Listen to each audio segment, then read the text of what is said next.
परिचय। नमस्कार। आज हम ओशो के विचारों पर चर्चा करेंगे, विशेष रूप से सरकार द्वारा लगाए गए भारी टैक्स के संदर्भ में। ओशो एक ऐसे व्यक्ति थे जिन्होंने जीवन के हर पहलू को गहराई से समझा और उनके विचार हमें जीवन के विभिन्न पहलुओं पर एक नई दृष्टि प्रदान करते हैं। टैक्सेशन पर उनके विचार हमें यह सोचने पर मजबूर करते हैं कि क्या सरकार का यह तरीका सही है और यह हमारे जीवन पर क्या प्रभाव डालता है। ओशो का मानना था कि टैक्स केवल एक आर्थिक बोझ नहीं है। उन्होंने कहा कि टैक्स एक मानसिक और आध्यात्मिक बोझ भी है।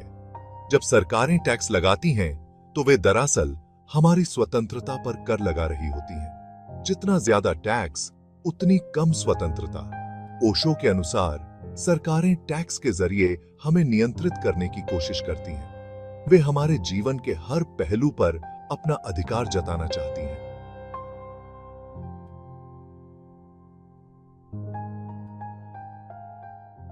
ओशो ने कहा कि टैक्सेशन का मूल उद्देश्य जनता की भलाई होना चाहिए, लेकिन अक्सर ऐसा नहीं होता।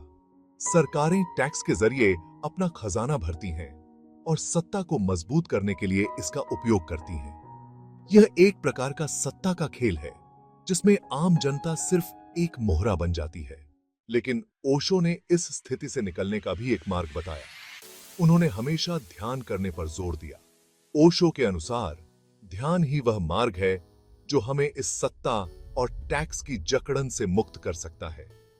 ध्यान के माध्यम से हम यह समझ सकते हैं कि सच्ची स्वतंत्रता बाहर से नहीं बल्कि भीतर से आती है, और जब यह समझ में आ जाती है तो कोई भी सरकार, कोई भी टैक्स हमें गुलाम नहीं बना सकता।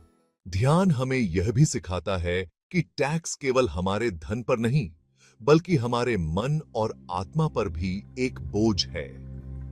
लेकिन जब हम ध्यान में डूबते हैं तो यह बोझ अपने आप हल्का हो जाता है। ओशो कहते हैं कि सरकार चाहे कितनी भी ताकतवर क्यों ना हो, ध्यान के सामने वह बेबस है।